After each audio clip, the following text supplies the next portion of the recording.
అక్రమ నిర్మాణాలపై పోరాట ఫలితం ఆరోపణలు. కొట్టక్కి రెవెన్యూ పరిధి ప్రభుత్వ భూములపై అక్రమ నిర్మాణాలు, అక్రమ రియల్ ఎస్టేట్ వ్యాపారంపై సాలూరు బీజేపీ కన్వీనర్ గొర్లె బానోజీరావు గారు కలెక్టర్ గారికి ఫిర్యాదు చేయడం జరిగింది.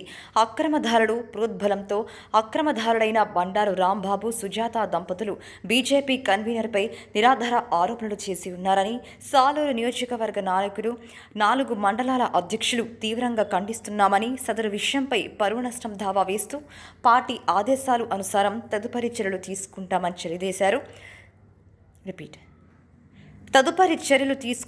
తెలియజేశారు. ఈ కార్యక్రమంలో సాలూరు బీజేపీ కన్వీనర్ గొర్లె బానోజీరావు, సాలూరు టౌన్ ప్రెసిడెంట్ పేర్ల విశ్వేశ్వరరావు, 4 మండలాల అధ్యక్షులు రెడ్డి సింహాచలం, కుమార్ శ్రీను తదితరులు పాల్గొన్నారు.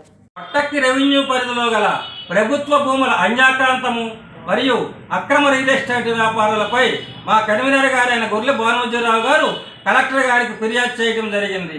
ఈ విషయంపై అక్రమదారుల ప్రోద్బలంతో ఆక్రమణదారుడైన బండారు రాంబాబు మరియు సుజాత దంపతులు మా యొక్క కన్వీనర్పై నిరాధార ఆరోపణలు చేసి ఉన్నారు. ఈ యొక్క నిరాధార ఆరోపణలపై నియోజకవర్గ నాయకులు, మండల అధ్యక్షులు తీవ్రంగా ఖండిస్తున్నాం. ఈ నిరాధార ఆరోపణలు నిరూపించిన ఎడల వారిపై పరువు నష్టం దావా వేసి తదుపరి చర్యలు పార్టీ ఆదేశానుసారం ఉంటాయని ఈ సందర్భంగా తెలియజేస్తున్నాం.